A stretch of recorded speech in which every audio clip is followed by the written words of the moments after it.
ভৌতিক অ্যানিমেশন 2।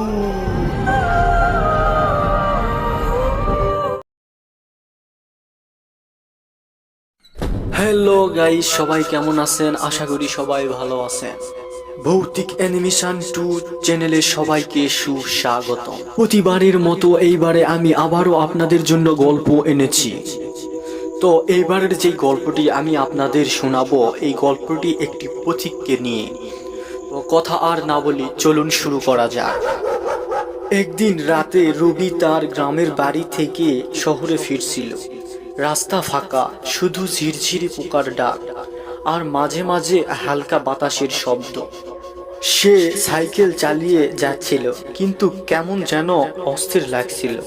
পেছন থেকে কেউ হাঁটে আসার এমন একটা শব্দ অনুভূতি হচ্ছিল বারবার। এক সময় একটি বৃদ্ধকে রাস্তার পাশে দাঁড়িয়ে থাকতে দেখল। বৃদ্ধ বলল যে, বাবা, শহরে যাচ্ছ, একটু নিয়ে যাবে? রবি মানুষ ভালো, তাই না করতে পারল না। বৃদ্ধ ধীরে ধীরে উঠে বসলো সাইকেলে, কিন্তু রবি অনুভব করলো সাইকেলে ভার যেন বাড়ল না। কিছুক্ষণ চুপচাপ চালার পর রবি কথা বলতে চাইল, কিন্তু কিছু বলার আগেই শুনতে পেল বৃদ্ধর গলা। কেমন জানি ফিসফিসানি গলায় বৃদ্ধ লোকটি বলল যে, আমাকে নামিয়ে দাও, আমি এসে গিয়েছি। রবি চমকে উঠে পিছনে ফিরে দেখল। রবি সাইকেলের পিছনে ঘুরে দেখল যে কেউ নেই, কিন্তু রাস্তার ধারে বৃদ্ধ লোকটি দাঁড়িয়ে হাসতেছে। দাঁতগুলো যেন নেই, চোখগুলো যেন কালো কালো আর গর্তে ঢুকানো। রবি আর এই মুহূর্তে কিছু করতে পারল না। জোরে সেই সাইকেলে জোরে জোরে পেডেল চাপিয়ে সে দৌড় মারল শহরের দিকে। পেছন থেকে এক ফিসফিসানি আওয়াজ ভেসে আসতে লাগলো।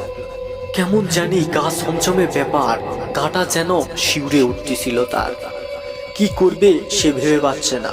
সে সাইকেল নিয়ে অতি শীঘ্রই সে শহরের দিকে যাওয়ার জন্য রওনা হয়ে যায়। রবি দিশেহারা হয়ে জোরে জোরে সাইকেল চালাতে থাকে। কি আজব ব্যাপার, যত জোরেই সে সাইকেল চালাচ্ছে রাস্তা যেন শেষই হতে যাচ্ছে না। সে আরো অনেক জোরে জোরে পেডেল করতে লাগলো।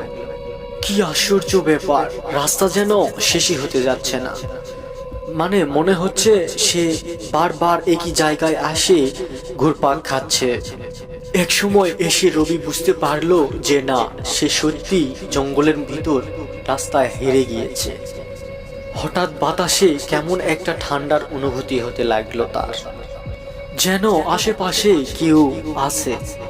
রবি পেছনে তাকার আর সাহস করতে পেল না। রবি অনুভব করলো যে কেউ তার কানের আশেপাশে এসে ফিস করে কথাবার্তা বলতেছে, যে তাড়াহুড়া করো না বাবা, শহরে পৌঁছাবে কি না কে জানে। এইবার রবি হাত পা ঠান্ডা হয়ে এলো। সে প্রাণপণে সাইকেল চালাতে লাগলো, কিন্তু হঠাৎ তার সামনে একটা গাছ পড়লো। ব্রেক করার সুযোগ পেল না, সাইকেল সহ ছিটকে পড়ল। মাথায় আঘাত লাগলো, চোখে অন্ধকার নেমে এলো। জ্ঞান ফিরে দেখল সে গ্রামের এক বৃদ্ধ বাড়িতে শুয়ে আছে। বৃদ্ধ বলল, তুমি ভাগ্যবান বাবা, ওই পথে রাত বিরাতে কেউ গেলে আর ফিরে না। বৃদ্ধ নিঃশ্বাস ফেলে বলল, অনেক বছর আগে একটা বৃদ্ধ এখানে পথচারীদের সাহায্য চাইতো, কিন্তু একদিন এক বৃদ্ধ তাকে ফেলে রেখে চলে যায়। বৃদ্ধ পথে মারা যায়। তারপর থেকে সে মাঝরাতে একা চলার মানুষদের সঙ্গী হয়। রবির শরীর ঠান্ডা হয়ে গেলে সে বুঝতে পারল সে সত্যি খুব ভাগ্যবান। ভূত তাকে ছেড়ে দিয়েছে, কিন্তু কেন? বৃদ্ধ হেসে বলল, হয়তো তুই তাকে সাহায্য করতে চেয়েছিলিস, তাই তোকে ছেড়ে দিয়েছে। তো গাইস, এইরকম মজার মজার ভূতের গল্প পেতে চ্যানেলটি সাবস্ক্রাইব করে পাশে থাকবেন। ধন্যবাদ সবাইকে, আল্লাহ হাফেজ।